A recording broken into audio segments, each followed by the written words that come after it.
Time has no meaning.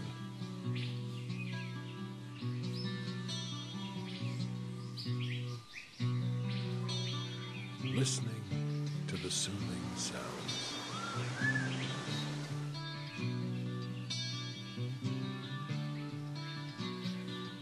Feeling the warmth of the sun.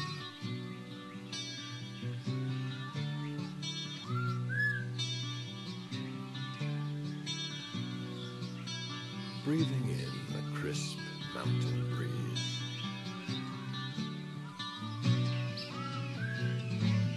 Experiencing the beauty of this place.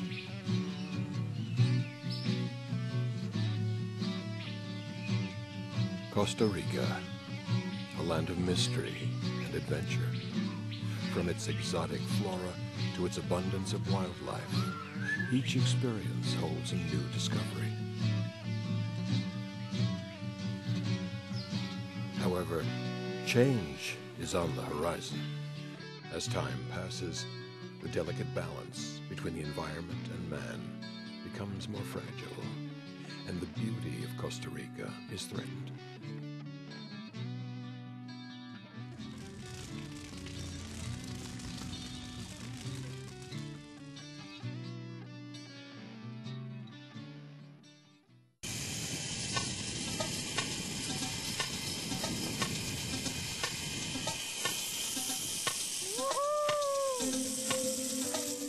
A little bit in the history of Costa Rica. Since our president, Mr. Oscar Arias, received the Nobel Peace Prize in 1987, we start getting actually known all around the world. 30 years ago, it was very rural. Until 1980s even, it was very rural here. Not much going on. And then, in the 80s, people started.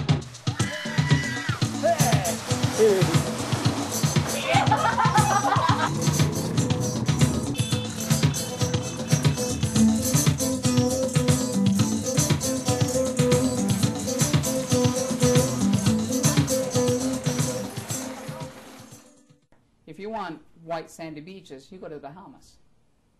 If you want to go see a rainforest, a cloud forest, different types of wildlife and rich and variety of vegetation, insects, and so on, you come to Costa Rica. Costa Rica has a variety of habitats like the cloud forest, the dry forest, the rainforest, and it's all within 51,000 kilometers square. The tourism became here as the first or the main business right now, so that's why our economy has been improving a lot in the last 10 years actually, and in the last 5 years has been growing very, very fast, even faster. Despite its many attractions and overwhelming presence, Costa Rica is in fact not a large country. It stands slightly smaller than the state of West Virginia. Tourism is Costa Rica's #1 income, so everything is dedicated to us.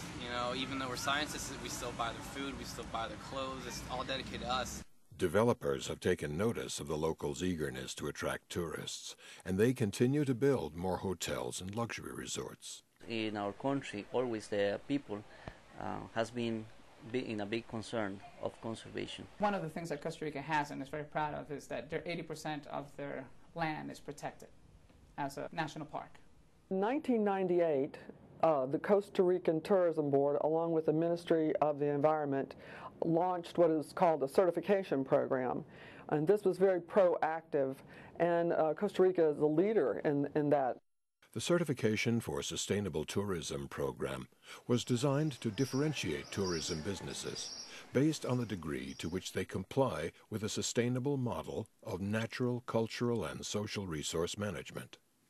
Certification program, they're able to develop some standards, and very few countries have that. The growth in environmental tourism is about 25 to 30% a year. Many people want to have an experience where it doesn't damage the environment and it supports the local community. Regarding the peninsula and Alegro Papagayo, there's been little deforestation. As for the water, it's clean, it is taken care of. The water here is not wasted, we try to preserve it as much as possible.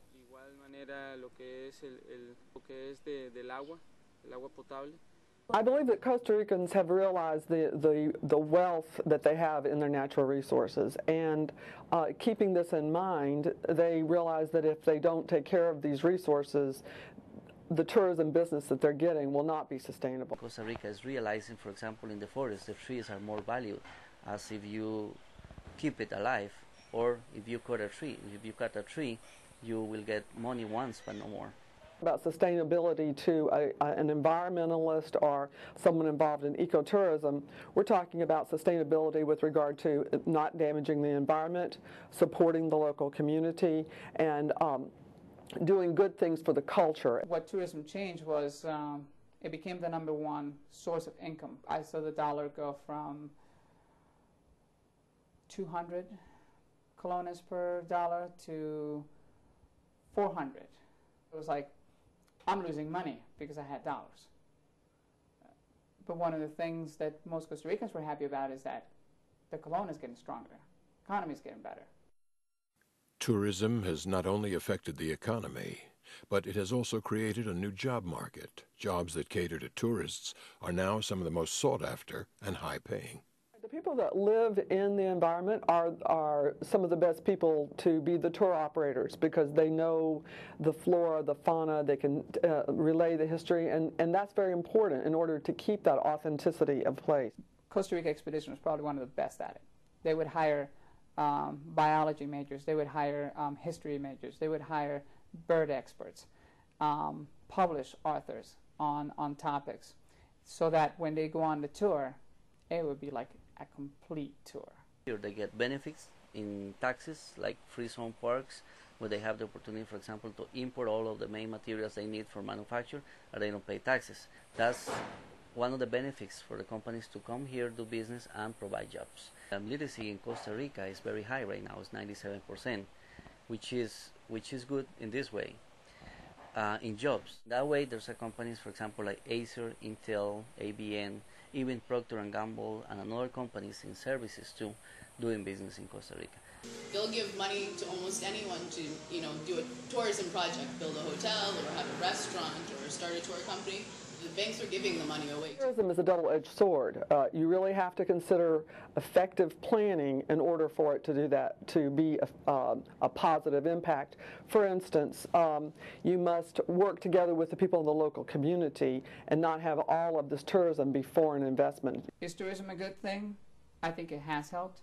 I think ecotourism, I think the idea of teaching, of people coming down to Costa Rica and seeing that you can live and coexist with the environment is a good thing, if you take it from that point of view. But if you take it from the point of view of you're cutting down trees to bring, or killing swamps and wildlife to build a new hotel, that's just wrong.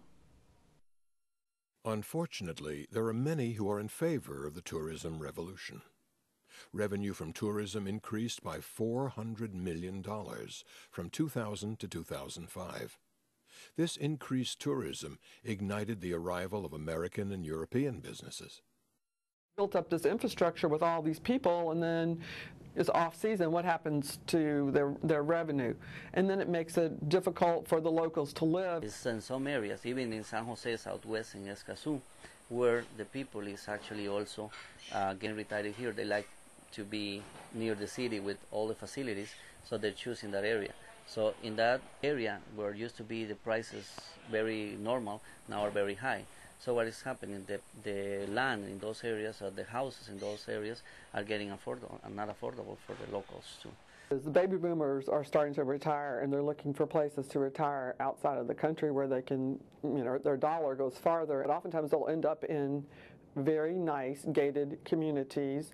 This could be disruptive. And when mass tourism comes in and they want to build these high-rise hotels along the beaches, it absolutely is a threat to the local flora and fauna. And when you put these properties right on the edge of the water, you're actually encroaching on Mother Nature, and sometimes Mother Nature wants to reclaim that. I'll change my coffee plantation and turn it into a bed and breakfast. That's how it changed. Problem, who's working the land? Problem, Do the big corporations take over it? Problem, the little guy got lost. What we have left not protected will be almost like destroyed by big resorts and the places like that. It is only inevitable that with the increase in development and construction, much of the country's wildlife is being driven out of its natural habitat.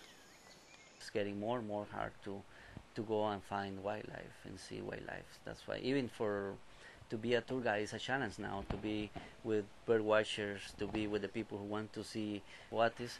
Sometimes even the tour guides or sometimes the bus drivers, they want the tourists to see these animals. And the sad part is these animals are vegetarian, they're not used to it, and they actually affect them. And also, with more and more people doing that, these animals start becoming dependent.